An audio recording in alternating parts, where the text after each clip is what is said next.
이진우의 손에 잡히는 경제.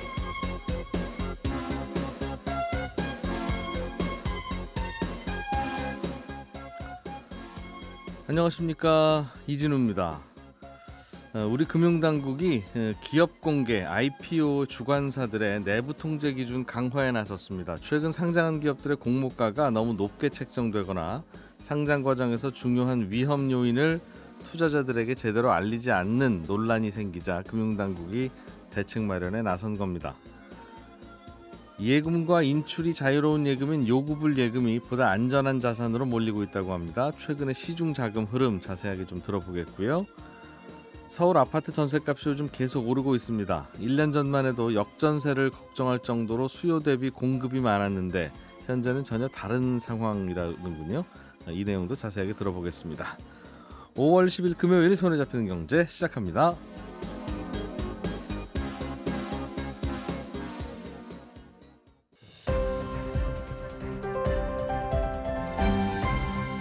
이진우의 손에 잡히는 경제. 네, 오늘은 언더스탠딩의 안승찬 기자 그리고 행복자산관리연구소 김현우 소장, 박세훈 작가 이렇게 세 분이 함께 하십니다. 어서 들어오세요. 예, 안녕하세요. 예. 자, 오늘도 재미있는 뉴스들 중에 제일 관심 가는 서울 아파트 전셋값 계속 오르고 있다는 소식. 예, 가슴 아픈 뉴스죠. 예, 박세훈 작가님이 좀 전해 주시죠. 예, 서울 주요 지역의 아파트 전셋값이 많이 오르고 있는데 통계 지표로도 50일주 연속 오르고 있고요. 인기 거주 지역으로 꼽히는 곳들은 전셋값 상승세가 상대적으로 더 가파르다는 게 어제 나온 뉴스인데요. 전셋값이 오르는 건 일단은 공급과 수요의 문제도 있고 다른 하나는 제도의 영향도 있어 보이는데 일단 서울의 신규 아파트 입주 물량이 예년보다 줄고 있기 때문에 아파트 매매 가격이 오르는 추세예요. 지표로 보면 아파트 가격은 7주 연속 오르는 중인데 아파트 매매 가격이 비싸지만 그래도 한번 사볼까 하고 용기를 내려고 해도 대출 금리가 비싸잖아요. 그러니 아파트 매매 수요가 전세로 돌아서면서 전세 수요가 는 것도 있고요. 빌라 전세 사기 여파로 빌라 전세 수요가 아파트 전세 쪽으로 옮겨간 것도 아파트 전세 수요를 늘렸고요. 아파트 전세 수요는 느는데 공급은 잘 안 됩니다. 아파트 전세 물량이 나오려면 신규 아파트가 공급이 좀 돼야 할 텐데 그게 잘 안 되고 있거든요. 숫자 하나만 말씀을 드리면 서울 아파트 전세 매물이 어제 기준으로 3만 건 정도 되는데 딱 1년 전 오늘로 돌아가 보면 4만 건 정도 됐고요. 작년 1월에는 5만 5천 건 정도였으니까 작년 1월 대비로는 거의 반토막 수준으로 전세 매물이 준 겁니다. 전세 매물이 가장 많이 줄어든 지역이 은평구인데 서울로만 보면 올해 전셋값 상승률이 가장 높은 것도 은평구이고요. 예. 반대로 올해 서울에서 유일하게 전셋값이 내린 곳이 강동구인데 이건 올해 입주가 시작되는 둔촌주공에서 대규모 전세 공급이 이뤄진 영향으로 보입니다. 서울에서 전세 매물이 늘어난 지역은 강동구가 유일합니다. 결국은 신규 아파트 입주 물량이 자꾸 줄어드니까 예. 아파트 가격도 계속 오르고. 네. 그럼 오른 값에 저걸 아파트를 사기도 좀 어려우니까 전세로 돌려고 하는데 잠깐 그렇죠. 전세를 거주해야 될 것 같은데 그러다 보니 이제 전세 수요자가 많아져서 치열한 경쟁으로 가격이 오른다. 그렇습니다. 게다가 이제 빌라 전세는 불안해서 안 돼라고 하다 예. 보니 좀 무리해서라도 아파트 전세로 가려는 분들도 있고 네. 전반적으로 그러니 오를 수밖에 없겠다는 생각은 드네요. 네. 그리고 전셋값은 조금 전에 말씀드린 수급의 영향을 받기도 하지만 예. 다른 한편으로는 앞으로 전셋값이 더 오를 거라고 생각을 하면 그게 그대로 가격이 반영이 되기도 하는데 앞으로 더 오를 거라고 보는 이유는 임대차법 때문이에요. 예. 4년 전부터 시행된 임대차법에 따라서 세입자는 2년 계약 만료 후에 계약갱신을 할 수 있게 됐잖아요. 2년 더하기 2년 예, 2+2가 됐죠. 그게 제도 시행된 지 이제 4년 됐어요? 그렇습니다. 이제 하반기부터는 2년 더하기 2년 4년 계약한 전셋집들의 계약이 끝나거든요. 예. 그럼 그동안 전세금을 5% 이상 올리지 못한 일부 집주인들 같은 경우에 신규 계약을 할 때 전셋값을 한 번에 올릴 거고요. 앞으로도 4년간 전셋값을 많이 올리지 못할 거라는 생각에 미리 더 많이 올릴 가능성도 높습니다. 이런 경우에 전셋값 오름세가 꺾이려면 수요자들이 그 지역에서 전셋집 얻기를 포기를 하거나 아니면 그 동네에 집 매물을 아예 사들여서 집주인이 되는 경우뿐인데 예. 이 두 경우 모두 발생하기 어렵거든요. 왜냐하면 다른 동네도 비슷하게 오르고 있고 집을 사는 건 더 어려워지고 있으니까요. 요약하면 요즘 서울 주요 지역의 전셋값이 오르는 이유는 수급의 변화가 생겨서 그런 것도 있지만 대체로 사람들이 앞으로 전세금이 오를 거라는 데 동의하기 때문에 생기는 현상이기도 하다입니다. 그래서 이게 항상 그 집값이 잘 안 잡히지 왜 안 잡히지라는 고민을 하다 보면 예. 집값이 내리는 때가 있는데 조금만 더 내려주면 집값이 잡히는 거지 왜 안 잡히겠어? 하지만 집값이 조금 내리기 시작하면 왜 부동산 경기 안 좋으니까 이제 신규 분양, 신규 공급이 안 되기 시작하고 그렇죠. 그러다 보면 오늘 말씀대로 신규 입주가 안 되니까 물량이 부족해서 전세값은 오르기 시작하고 네. 집값은 내리고 있더라도 그러다 보면 이게 전세값하고 집값이 또 슬슬 붙기 시작하면 이거 그냥 갭 투자로 좀 전세 끼고 사놓을까 하는 수요도 또 늘어나기 시작하니까 그렇죠. 항상 이렇게 속 시원하게 좀 가격이 내려가지를 않는 것 같아요. 그렇습니다. 그럼 전세금은 이래저래 앞으로 좀 더 오를 가능성이 높다는 얘기고 예. 최근에 또 부동산 시장에 새로운 현상들이 좀 없습니까? 한 가지 좀 특이하다고 할 수 있는 뉴스도 어제 나왔는데요. 30대들이 서울에 빌라를 좀 많이 사고 있다는 거예요. 빌라나 오피스텔을. 예. 올 1분기에 빌라나 오피스텔을 산 30대 비중이 작년 1분기보다 많이 늘었고요. 40대, 50대랑 비교했을 때도 증가폭이 30대에서 가장 큽니다. 왜 그런가 봤더니 주로 이제 30대들이 사는 빌라를 사는 지역이 서초구, 서대문구, 용산구, 동작구인데 네. 회사들이 밀집해 있거나 혹은 회사들이 밀집해 있는 곳과 가까운 곳이라는 특징이 있습니다. 전세 사기 여파로 빌라 가격이 상대적으로 많이 내려가면서 지금이 저점이라고 생각을 했을 수도 있고요. 올해 1월부터 정부가 싸게 대출을 받을 수 있는 신생아 특례 대출을 해주고 있는데 예. 이 대출을 주로 받는 게 30대들이라서 아파트는 너무 비싸다고 생각한 30대들이 빌라를 사는 걸로도 해석이 되는 뉴스입니다. 9억 이하 아파트에 대해서 해주는 이 대출을 빌라를 사도 된다는 거군요. 그렇죠. 그리고 어제 이런 뉴스도 나왔는데 원룸인 경우에는 지난 1분기 기준으로 전국적으로 월세 거래 비중이 10년 새 최고로 높아졌다는 겁니다. 예. 이런 현상 역시 빌라 전세 사기 여파를 해석을 하는데 그래서 어제 나온 부동산 시장 관련된 뉴스를 정리해 보면 최근에 서울의 아파트 매매 가격이랑 전세값이 많이 오르는 중이고 앞으로도 오를 가능성은 높다는 거고요. 전세값이 그렇습니다. 매매 가격은 모르는 일이고. 모르는 일이죠. 네. 빌라 전세 사기 여파로 빌라의 전세로 들어가는 대신에 30대를 중심으로 빌라를 그냥 사거나 아니면 월세로 들어가는 경우가 늘었다라는 겁니다. 그러게요. 이제 빌라는 전세는 좀 불안해서 안 되고 월세 또는 매매. 네. 그렇게 한다는 말씀이죠. 예. 네.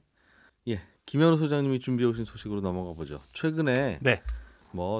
증시고 코인이고 이걸 오른다고 봐야 되는 건지 하루는 올랐다가 또 하루는 네. 내려갔다가 다양한 그 등락을 거듭하는 불안한 모습을 보이고 있는데 예. 시중 자금들이 안전자산에 주로 몰리고 있나 봐요. 네, 그렇습니다. 언제든 꺼내 쓸 수 있는 이 요구불 예금, 수시 입출금 통장 같은 거죠. 이 요구불 예금을 보니까 3월까지는 쭉 늘어나다가 예. 지난달엔 줄어들었는데 이렇게 줄어든 돈이 적금이나 공모주 같은 곳으로 이동한 것으로 보입니다. 예. 5대 시중은행 요금을 예금을 보니까 올해 들어서만 매달 한 2-30조씩 늘어났었어요. 3월엔 거의 650조까지 늘어났다가 지난달엔 한 달 사이에 30조 원 조금 넘게 빠졌습니다. 그러니까 그 같은 기간 동안 어떤 곳에 돈이 늘어났는지 보면 물론 이제 빠져나간 금액하고 늘어난 금액이 정확하게 일치하진 않지만 어디엔 좀 늘어났더라 그러면 그 비슷한 쪽으로 돈이 흘러갔겠구나 이렇게 유추해 볼 수가 있잖아요. 보니까 적금은 한 2조 원 가까이 증가를 했습니다. 그러니까 어디엔가를 투자를 하려고 그냥 수시입출금 통장에 대기를 하고 기다리고 있다가 좀처럼 방향이 안 잡히니까 그냥 조금이라도 예금 더 주는 곳에 이자 더 주는 곳에 묻어두자 이런 느낌으로 보이는데 그럼 정기예금은 늘어났는지 봤더니 이 금리가 조금씩 낮아지다 보니까 오히려 정기예금은 13조 원 정도 줄어들었습니다. 눈에 띄게 이제 돈이 늘어난 거는 공모주 증거금인데요. 주식시장에 첫 상장을 하는 기업의 주식을 받으려면 최소한 청약을 받으려는 금액의 한 5배가량은 증거금으로 넣어야 되는데 예.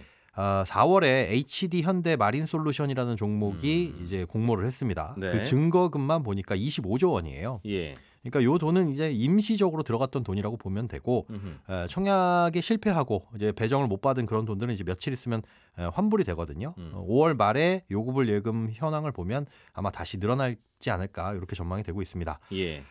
이렇게 요구불 예금이 4월에 갑자기 줄어들긴 했지만 그래도 굉장히 큰 규모의 돈이 지금 아주 낮은 이자 0.1% 정도 되는 이자만 줘도 되는 곳에 고여 있기 때문에 은행 입장에서는 높은 이자를 줘가면서 자금을 끌어모으지 않아도 되는 상황입니다. 네. 흐뭇하죠, 은행은.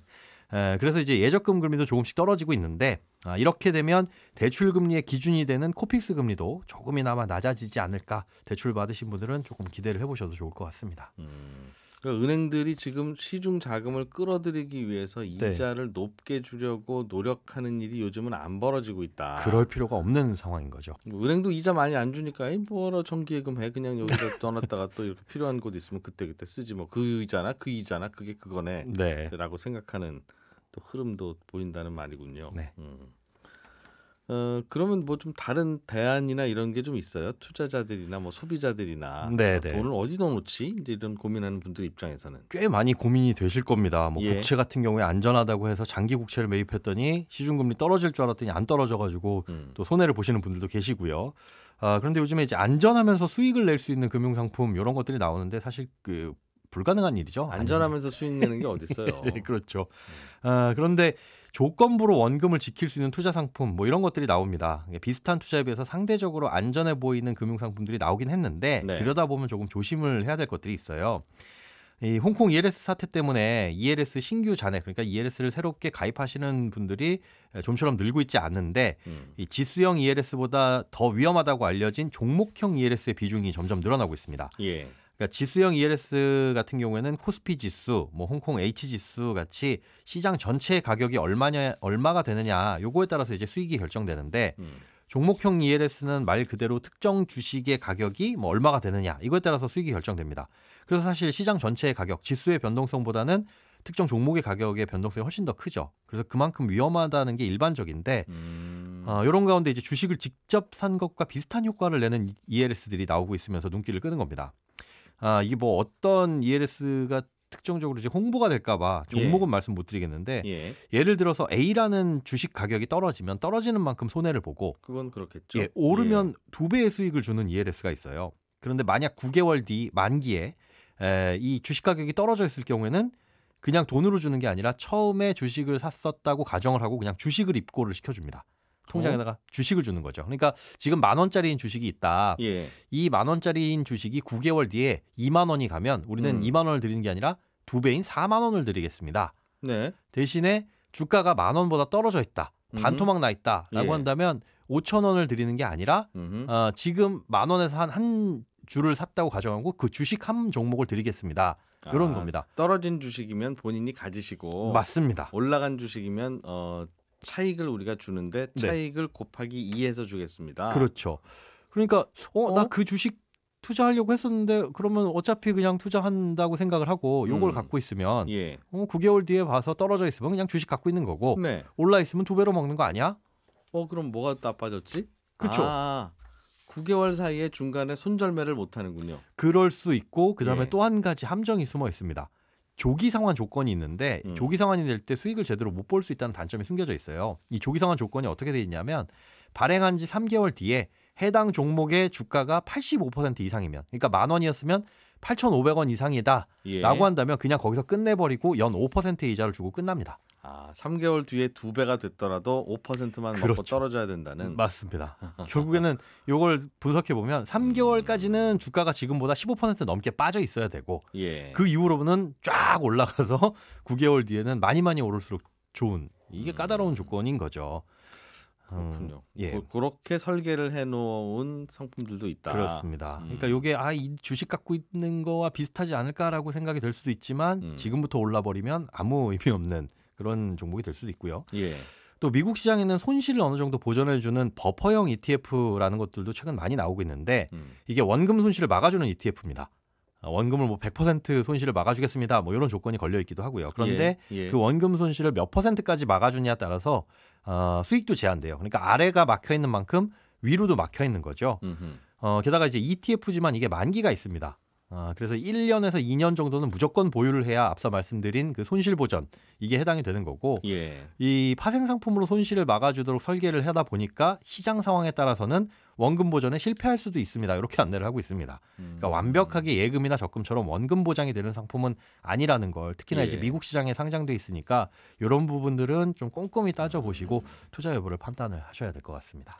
자, 안승찬 기자님이 준비해 오신 소식은 새로 상장하는 회사들이 공모가가 괜히 뻥튀기 되는 경우가 있는 것 같다.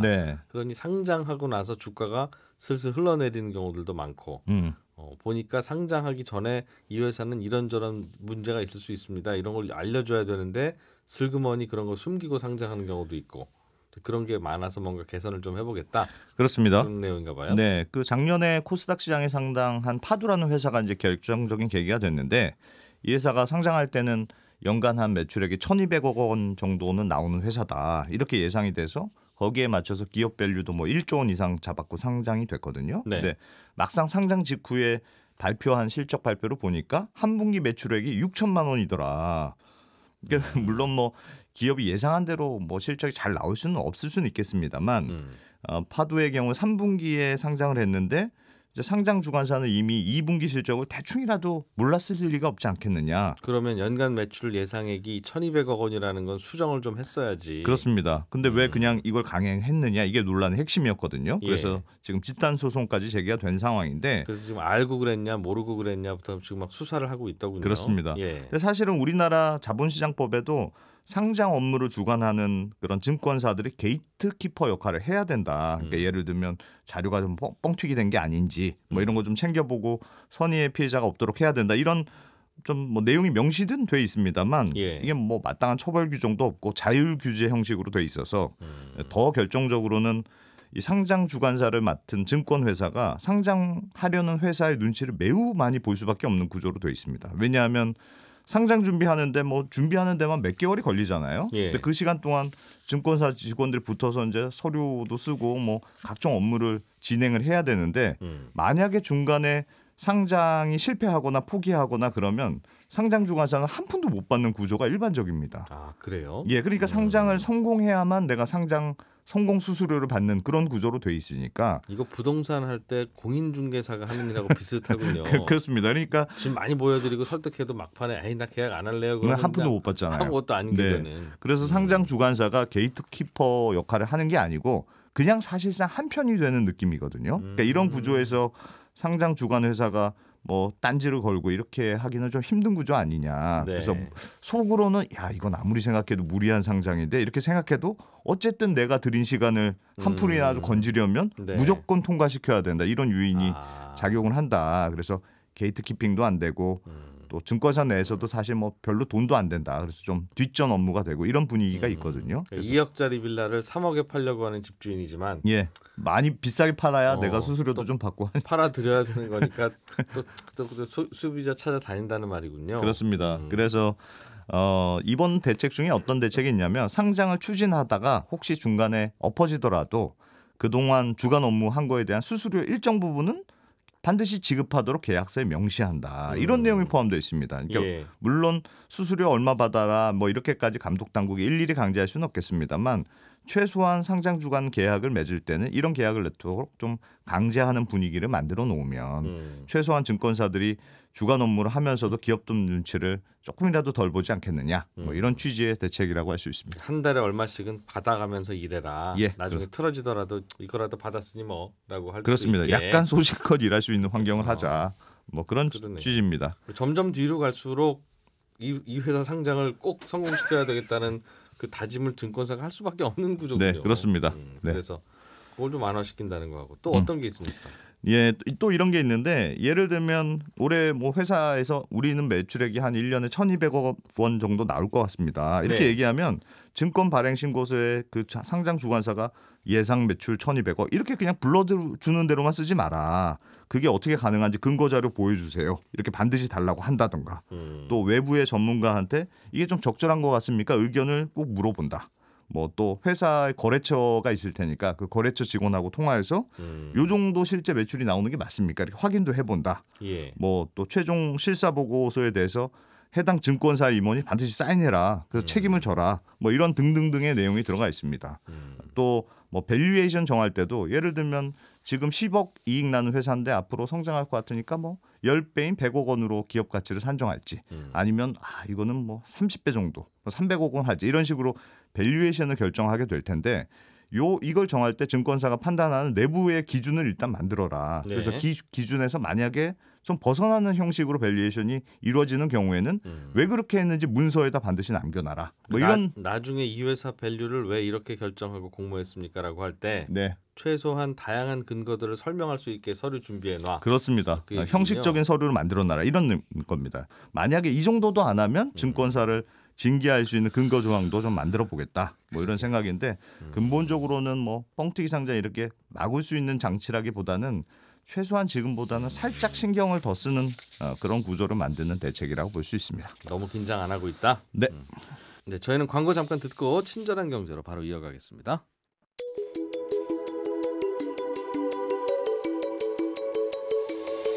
경제를 생각하는 사람들의 즐거운 습관, 이진우의 손에 잡히는 경제를 듣고 계십니다. 매주 처음과 끝에 찾아가는 특별한 코너, 친절한 경제가 이어집니다.